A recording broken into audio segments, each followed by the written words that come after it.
Good afternoon, everyone. It's always a little difficult getting started in the after lunch time, so I ask you to take a deep breath.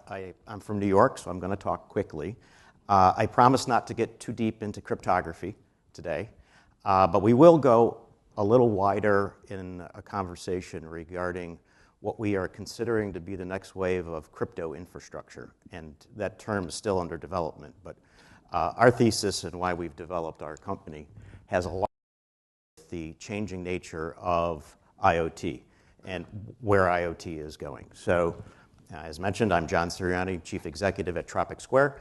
Tropic Square is a startup semiconductor company in Prague, Czech Republic, started in 2020 with a very critical mission to develop a secure element chip from the ground up that is completely open source. And by open source, we mean open source software, open hardware, and using a community-driven verification and validation and testing process. We are a division of the Satoshi Labs group of companies.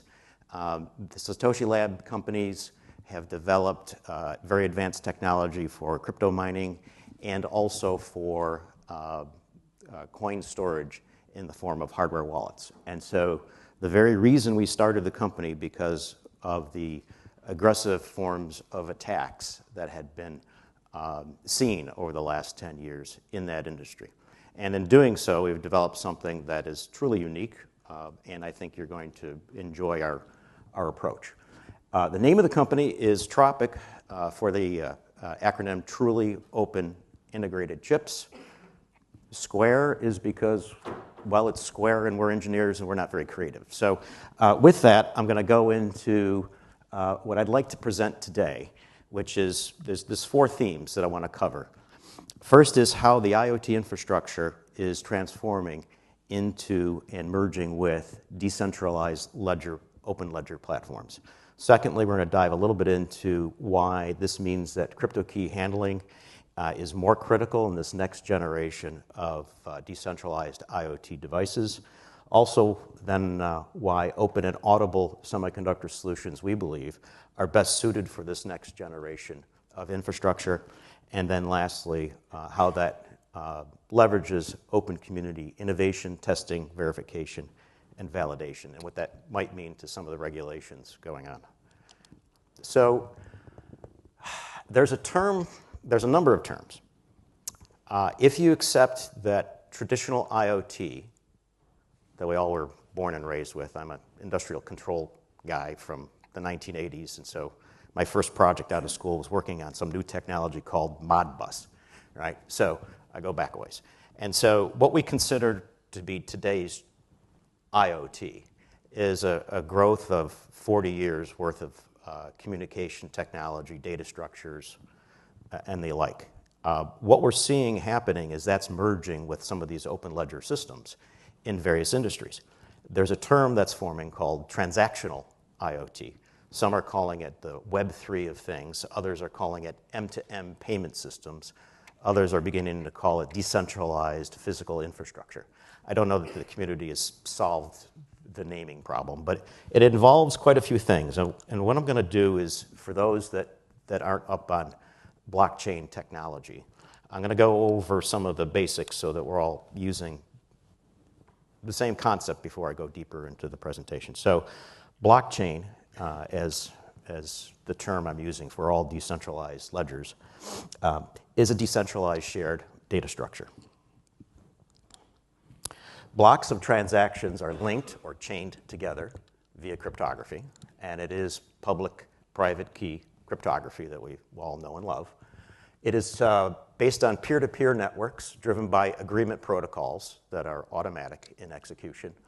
It can be permissionless or permissioned. So Bitcoin as an application on top of a blockchain is permissionless. You don't need to have anybody's permission to use it and build around that open source technology.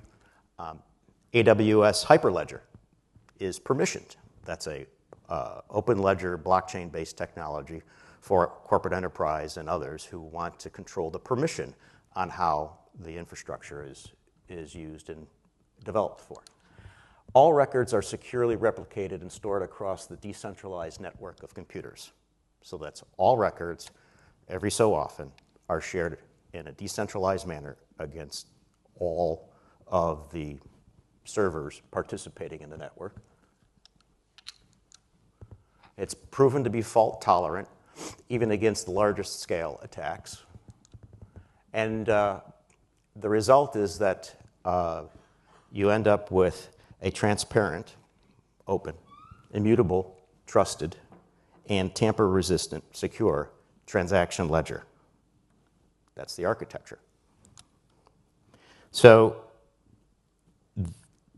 there are projects that are very successful, there are projects that are developing.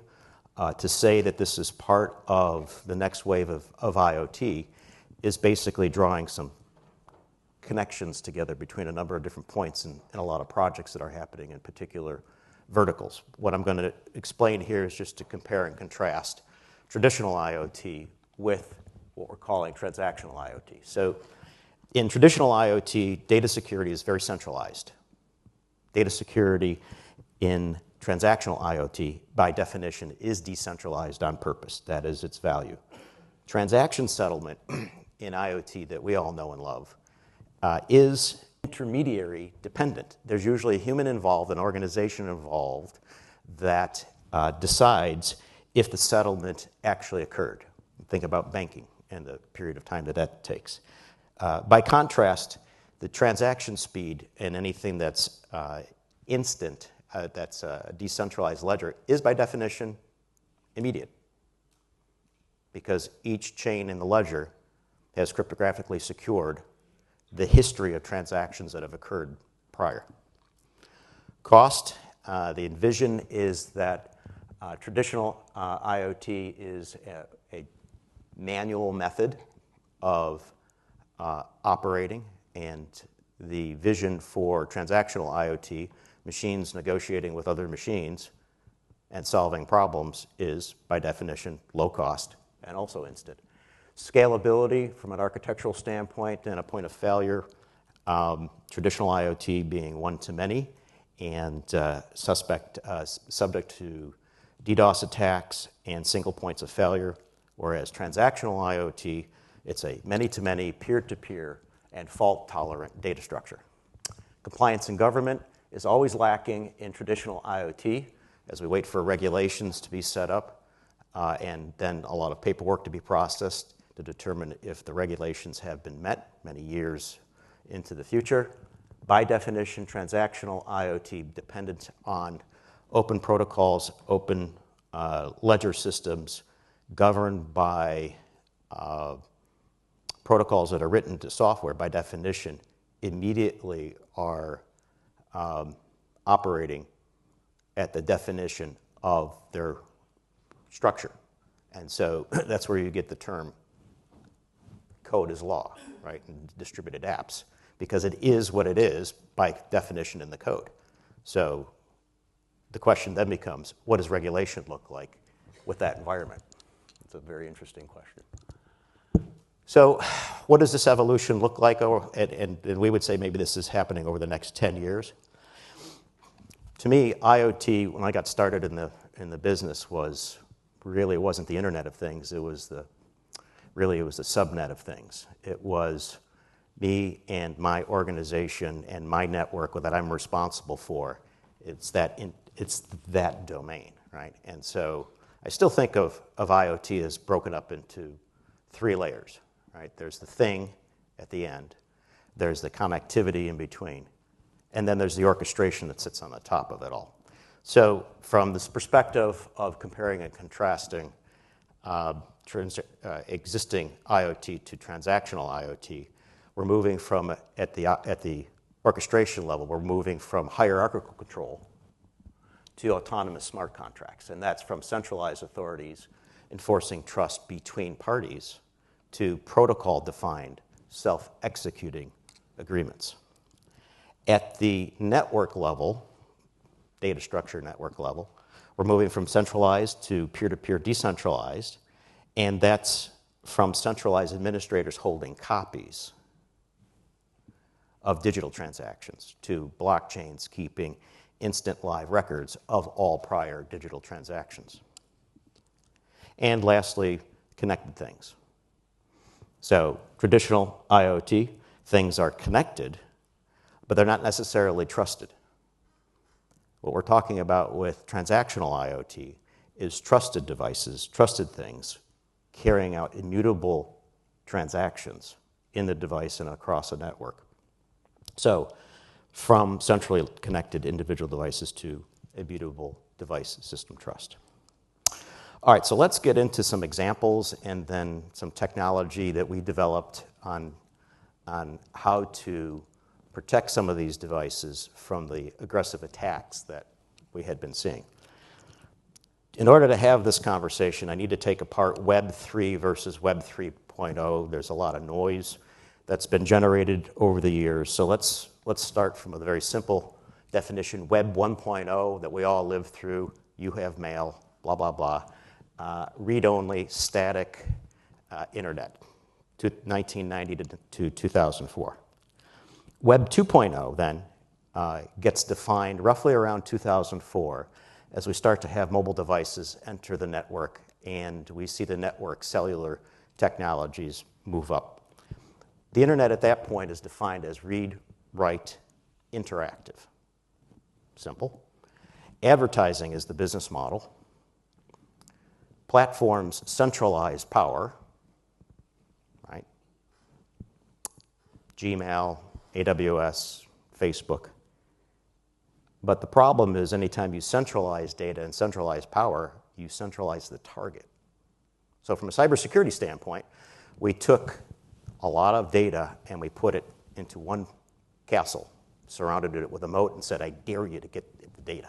And they said, sure, I'll take those keys and take 20 million records from the US government and essentially poison it, right?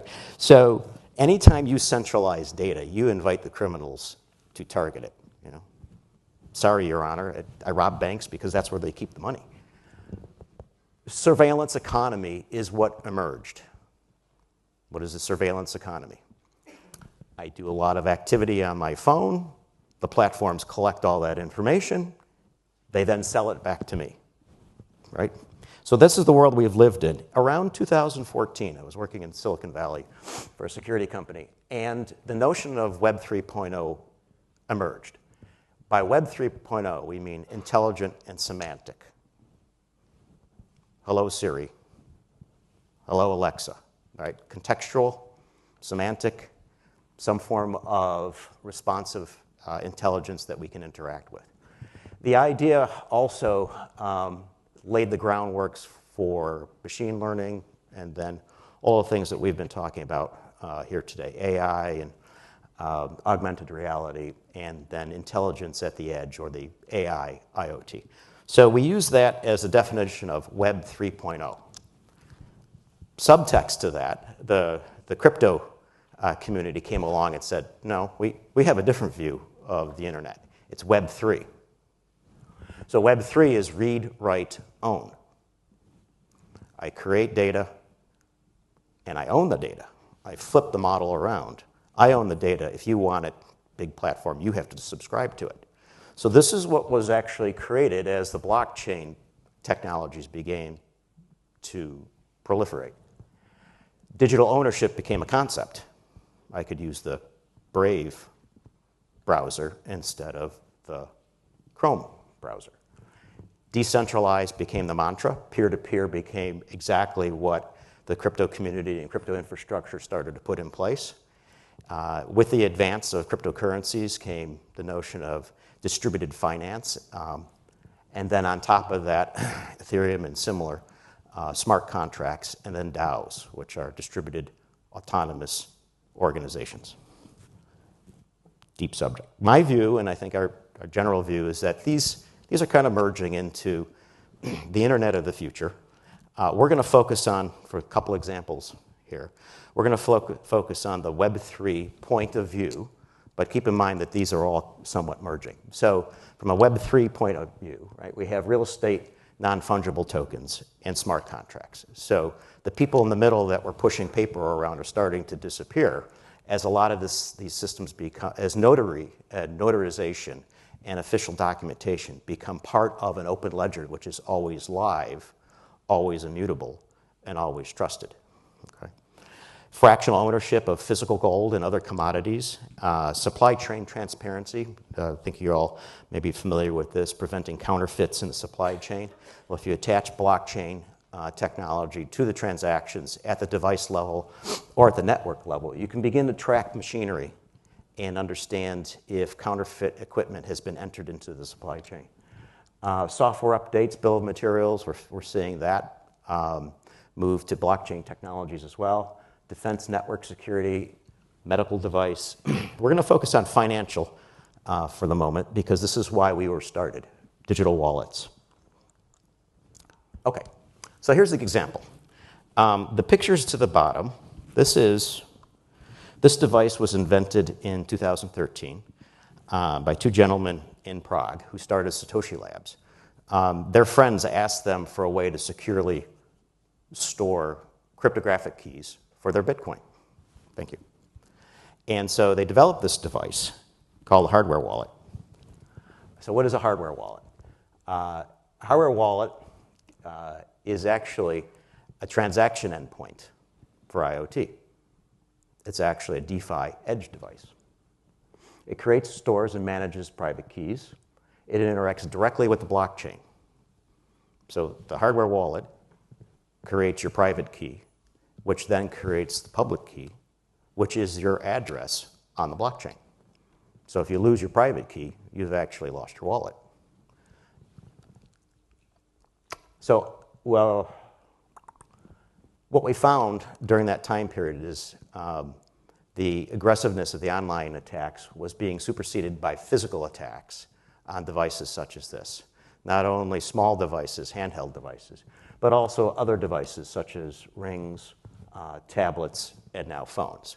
So the notion of crypto key management in your own personal device or an enterprise device, think of a server that is actually belongs in the CFO's department as part of the treasury to store cryptographic keys. So these are the trends that are going on in DeFi. What we found was that a secure element was absolutely needed as these devices were being designed. In the interest of time, I'm going to speed through this. The original team that were developing these projects went out to the traditional semiconductor industry looking for secure elements, and they found that the security elements were hackable with no special equipment. They also found that a lot of these devices hadn't been updated in about 10 years. They also found that chips that were supposedly certified meant nothing. They weren't certified against the type of attacks they were now seeing in the marketplace. And also, when they went back to the semiconductor companies and said, hey, we found these bugs, basically they were shut down. Why? Because they signed NDAs. And so you can't tell the world about the problems in the chip because, oh, by the way you're using the chip for a crypto device is really out of scope. So the engineers that ran across this problem said, look, security by obscurity doesn't work. We need a transparent system for the semiconductor industry, so they started their own company. In summary, with the attack methods, the ones that were most prominent, and even today are still most prominent in this industry, are laser fault injection, EM probe listening. So basically, while you're stimulating the chip, you're measuring the EM response, and essentially you're backing out where the keys are being produced and how they're being produced, and you can grab the keys. Voltage glitching, any of these are very common today. So the state of the industry was not great. Black box IP-oriented chips were not fitting the bill. So we started a new company. So now the question is, how do you develop an open security element? Security element is supposed to be secure. So the natural tendency is to assume that you need to have closed IP, secret IP, and keep it locked down. Well, that's actually wrong. We stand on the shoulders of giants. So when you take a look at what Augusta Kirchhoff said, and then Claude Shannon, security of a crypto system must lie in the choice of its keys only. Everything else, including the algorithms, should be considered public knowledge. And then Claude Shannon turned that around and said one ought to design systems under the assumption that the enemy will immediately gain full familiarity with them. So transparency is really the only path to security. You need to assume that the device that you design is given to the enemy as soon as it's designed. And the only thing that keeps it secure are the keys. That's why I'm happy to announce that we will become generally available. This chip will be available in January of 2025. It is the world's first security element that's completely and totally open. Come upstairs and take a look at the chip and have a conversation with us.